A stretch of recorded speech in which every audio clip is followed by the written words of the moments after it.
Go New York, go New York, go! New York in the house. New York is back in the sports page, in the back pages for the right reasons this time. Where do I start? You know what? I'm going to go ahead and start with the New York Mets. Yes, I'm starting with the Mets right now. Steve Cohen ain't playing no games. Steve Cohen is trying to out-Yankees the Yankees. My goodness, did y'all see that deal? Carlos Correa, and excuse me if I say his name incorrectly, I swear to y'all, I've been practicing for a minute before I started this podcast because I want to make sure I said it right. So I hope I said it right, but Carlos Correa, man, 12-year contract. 12-year contract. So the first thing I saw was the 12 years. So the moment I see a contract for that many years in baseball, I'm like, ooh, we get like, I mean, if my boy Aaron Judge got 260 or 240, I think it was like 260, what did he get, like 280? Like, what did he get, like 285? $315 million.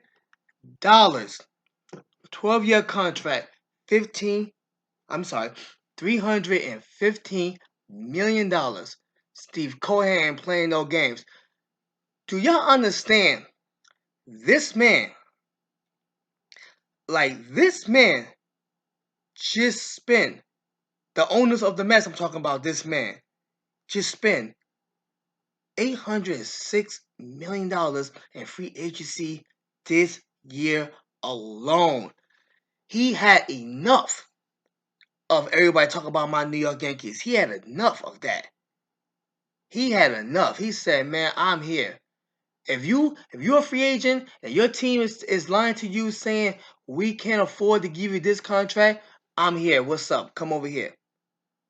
I'm throwing millions like Oprah's throwing cars. Like, oh my goodness. That deal came out of nowhere, man. That was really like a midnight deal. That was really a midnight deal.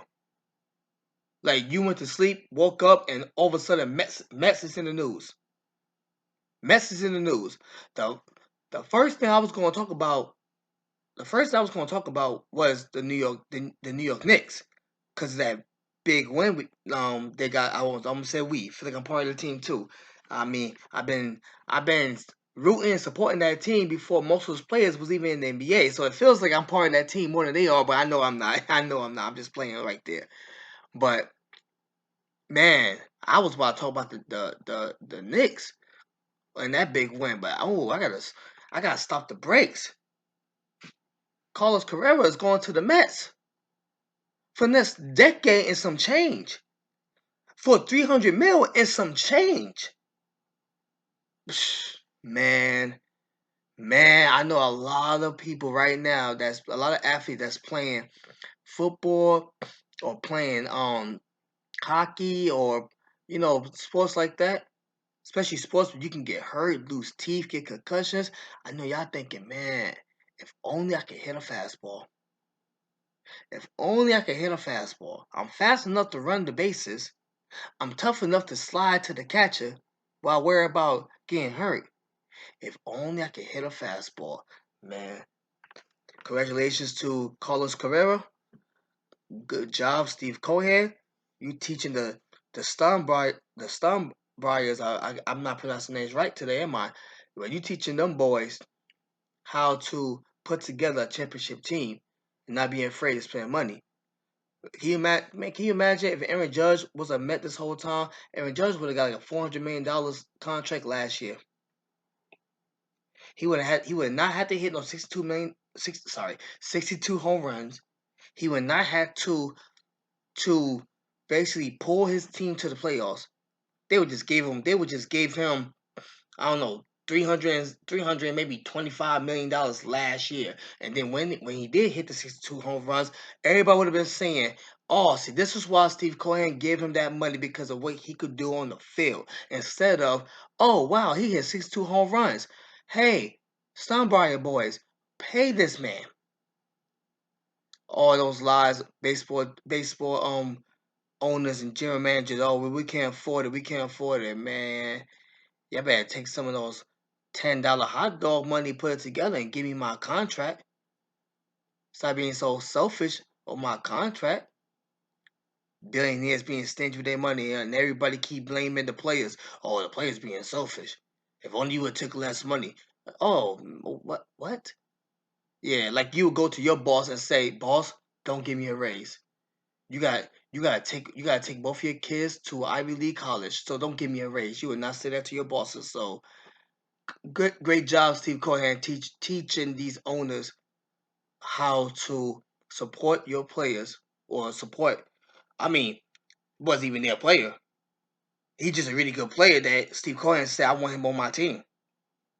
But when you got teams like the Yankees where Aaron Judge is saying I want to play for you, and you acting stingy towards him because of things, what? Because of he's his age, man. Y'all act like this man is 40 something years old, man. This man was like in his early 30s. He was like 30, like 30, like graduated from high school 12 years ago type of mess.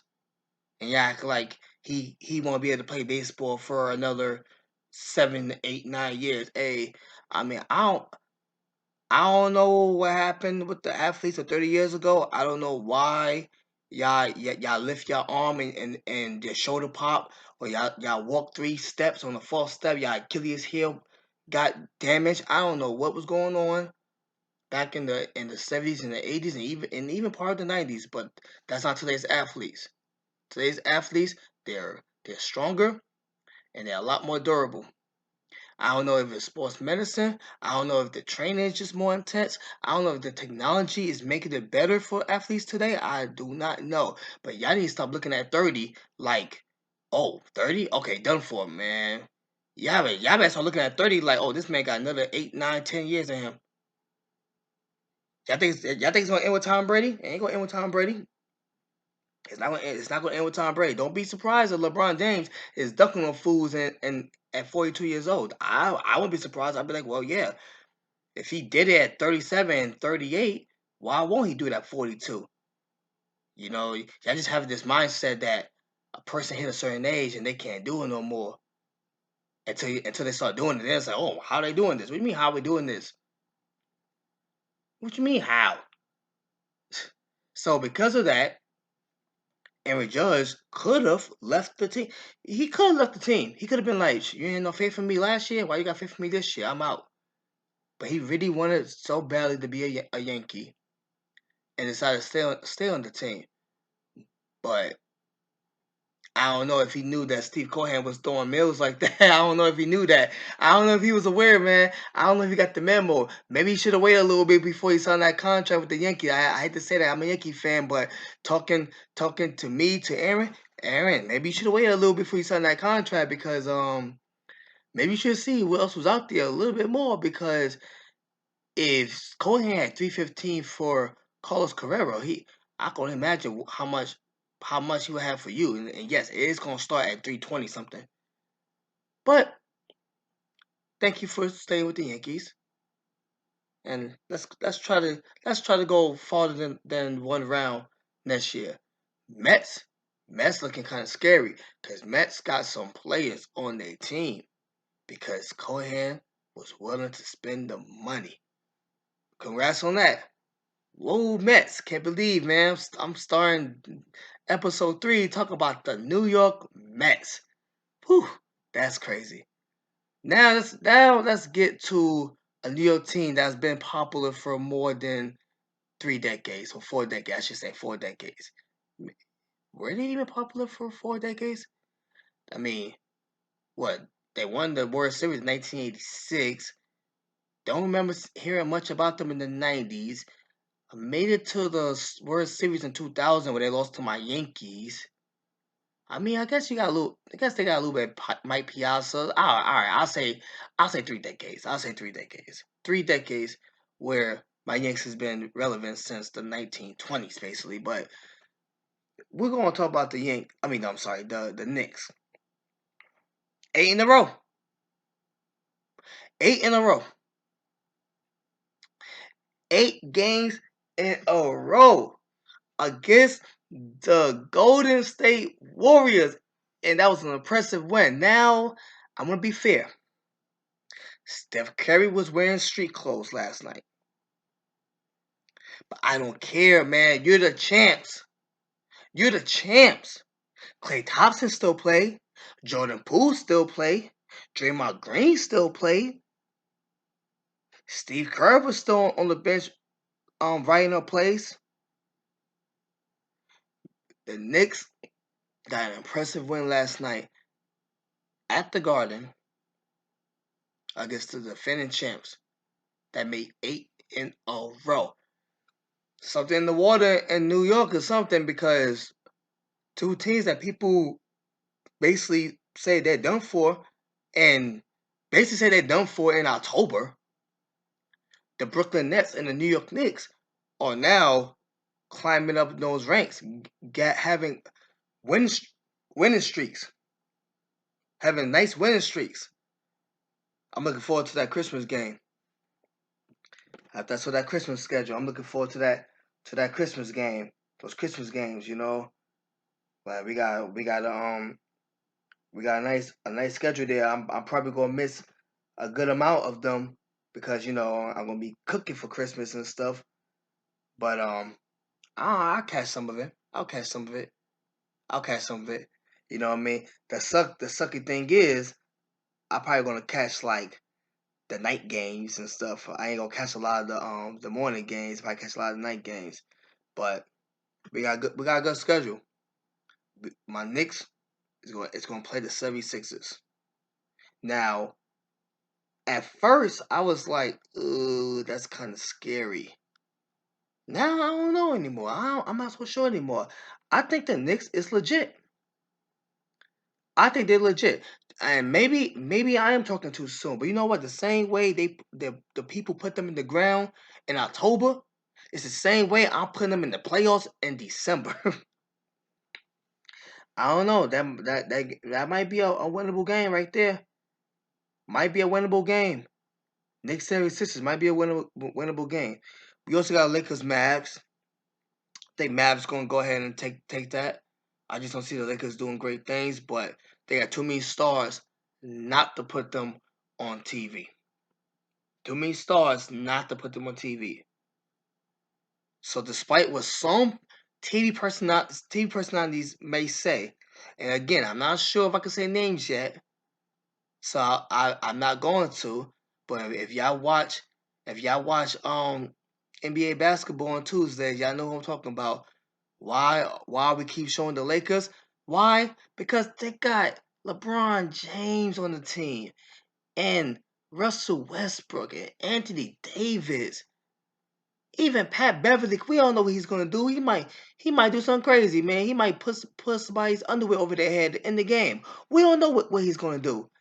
He might tie somebody's shoes together. When somebody's shooting a free throw and watch them trip, then laugh at them, then fart on them or something. We don't know. We don't know what Pat Beverly's gonna do. But we're gonna watch TV. We're gonna watch the games to see. He might get ejected and come back as a fan. Buy a ticket right there. Right there. Come back as a fan. Throw popcorn at the players. We don't know what he's going to do. So you ask the question, why we keep showing the Lakers? We don't show. I don't know what teams I don't even know what bad teams. Who's a bad team right now? I can't even tell who's a bad team right now. I'll just say the Houston Rockets. I'm not even sure they're a bad team or not, but I'll say the Houston Rockets. Why we don't talk about the Houston Rockets as much as we talk about the Lakers? Because they don't got LeBron James. I don't care if LeBron James is playing in China. The CBA will be on TV every week.